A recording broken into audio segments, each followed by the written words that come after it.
The only way that we could do something with the empty lots was to start gardens.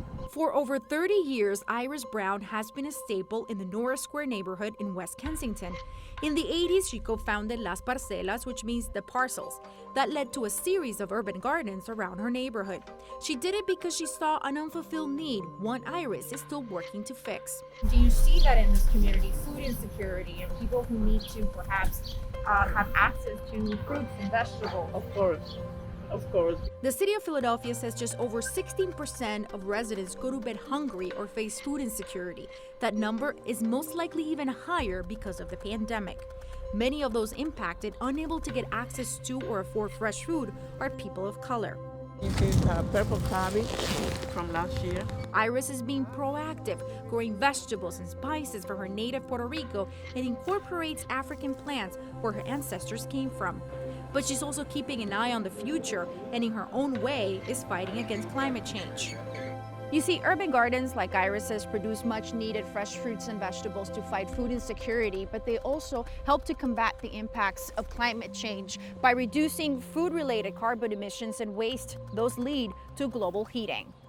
A lot of people think about transportation and think about electricity generation, but the reality is there's also a significant contribution of methane from organic waste, food wastes. Patrick McDonald is the Secretary of Pennsylvania's Department of Environmental Protection.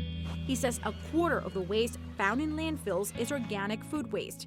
That generates the release of methane, leading to more rapid climate change. And methane is a more potent greenhouse gas than even carbon dioxide is. The PADEP is providing funding to some nonprofits willing to use food that would become waste. And this is nutritious, healthy food that for otherwise, if we hadn't stepped in, would be thrown away. Phil Abundance is one of them. The food bank helps feed the 850,000 food insecure in southern Pennsylvania and South Jersey, most of them Black and Latinx. The nonprofit's chief executive officer, Lori Jones, says as climate change impacts the food supply across the world, it has an effect here. And so if there are fires in California, that impacts the availability of food and the price of produce.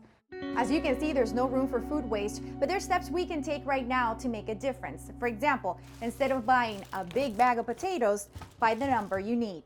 And rather than throwing away the food scraps, you can turn it into compost to use in a garden, or you can donate the waste. You can do that here at the Temple Community Garden, which serves as a compost network in North Philadelphia.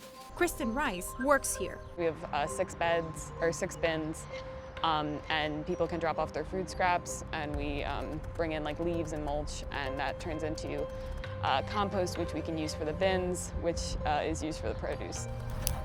That produce is free for the community. And you can follow Iris's lead and start your own garden. You need to be creative. YAIMA CRESPO, NBC10 News.